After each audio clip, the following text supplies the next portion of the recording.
जीव हमारी जाति है, मानव धर्म हमारा। हिंदू मुस्लिम सिख ईसाई धर्म नहीं कोई न्यारा।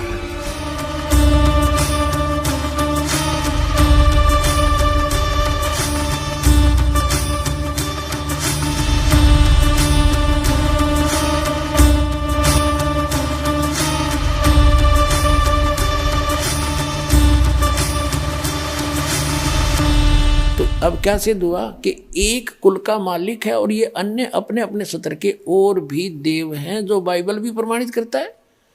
और जो ये कहता है कि हिंदू अन्य देवता है नहीं, वो गलत मानते हैं, वो इनकम्प्लीट नॉलेज रखता है। वो कहते हैं little knowledge is the dangerous thing.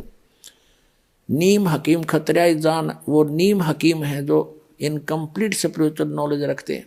अब पुण्यात्माओं, अब इस दास के प्रयत्न को ये ना समझना कि दास किसी की आलोचना करना चाहता है या किसी को हीन करना चाहता है या किसी के नबी पैगंबर देवता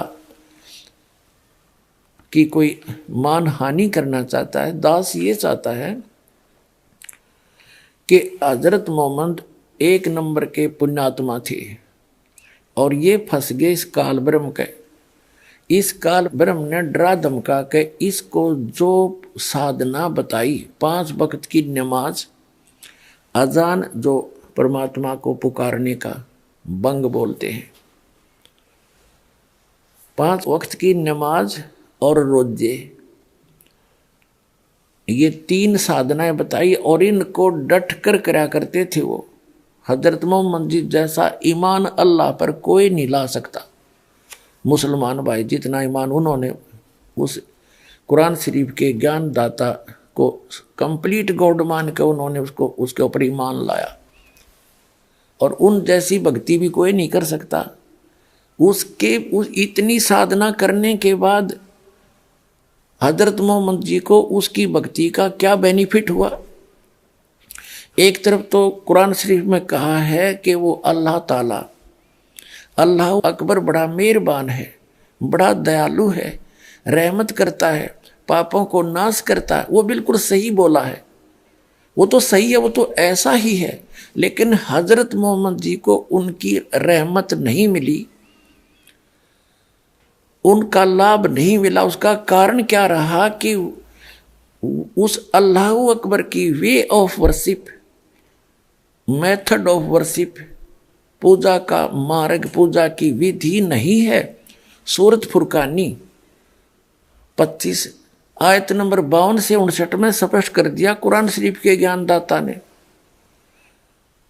कि वो अल्लाह अकबर तो वो है जिसने 6 दिन में सृष्टि रची, 7वें दिन तख्त पर जा बैठे, वो है क्रिएटर। और उसकी खबर कुरान शरीफ का ज्ञानदाता नहीं जानता। वो कुरान शरीफ में नहीं है जो ज्ञान उसने बताया हजरत मोहम्मद को जबरील देवता के माध्यम से।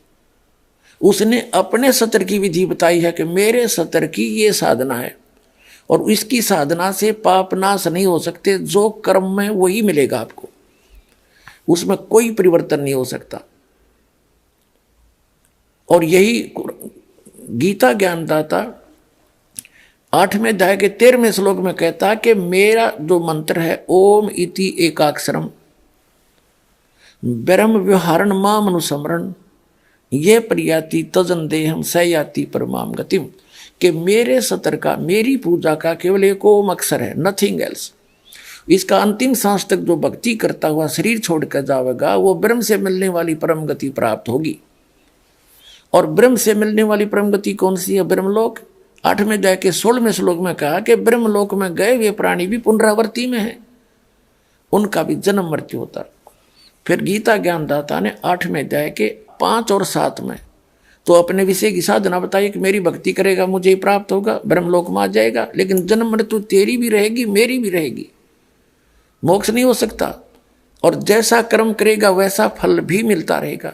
लेकिन 8वें अध्याय के प्रथम मंत्र में अर्जुन ने पूछा कि किम तत् ब्रह्म, उसका उत्तर दिया 8वें अध्याय के 3रे श्लोक में गीता में कि वो परम अक्षर ब्रह्म है।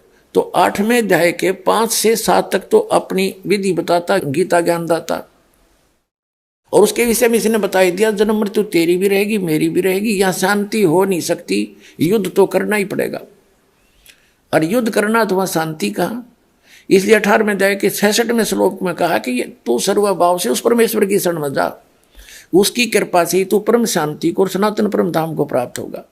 मेरी शरण में रहेगा तो शांति नहीं हो सकती। यहाँ तो आपने दुख है भाग में तो दुख भी भोगने पड़ेंगे, और सुख है तो तेरे भाग का सुख भी मिलेगा।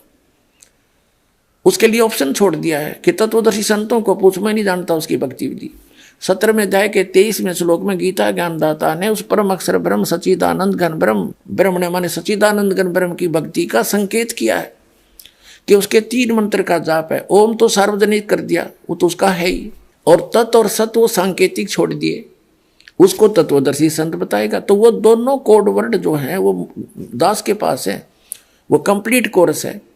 तो उसकी भक्ति 8वें अध्याय के 8, 9, 10 श्लोक में बताया कि सच्चिदानंद घन ब्रह्म की भक्ति करेगा तो उसको प्राप्त होगा।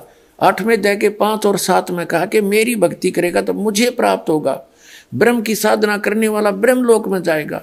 गीता अध्याय नंबर 8 के श्लोक नंबर 16 में स्पष्ट कर दिया है कि ब्रह्मलोक पर्यंत सभी पुनरावृत्ति के अंदर है। तो उसने स्पष्ट कर दिया है कि उस पूर्ण परमात्मा की साधना से मैं परिचित नहीं हूँ, और मेरी भक्ति करेगा तो ऐसे ही कष्ट भी होंगे, तेरे भाग में सुख है तो सुख भी होगा, तो ये दोनों मिलते रहेंगे। और परम शांति चाहिए तो तुझे सब पापों का नाश चाहिए तो परम अक्षर ब्रह्म की शरण में चला जा। उसके लिए तत्वदर्शी संत की खोज कर ले। तो वो तत्वदर्शी संत ये दास रामपाल दास सतलोक आश्रम पर वाला जिला है, हिसार हरियाणा में भारत के अंदर है। तो पुण्यात्माओं, दास की प्रार्थना है वो सत भक्ति इस दास के पास उपलब्ध है। आपको कभी दुख नहीं होगा, परमात्मा हरदम साथ रहेगा। वो अल्लाह अकबर की भक्ति उसने खुद आकर के यहाँ बताई है, वो ज्ञान इस दास के पास उपलब्ध है। उसको प्राप्त करो, अपना कल्याण करवाओ।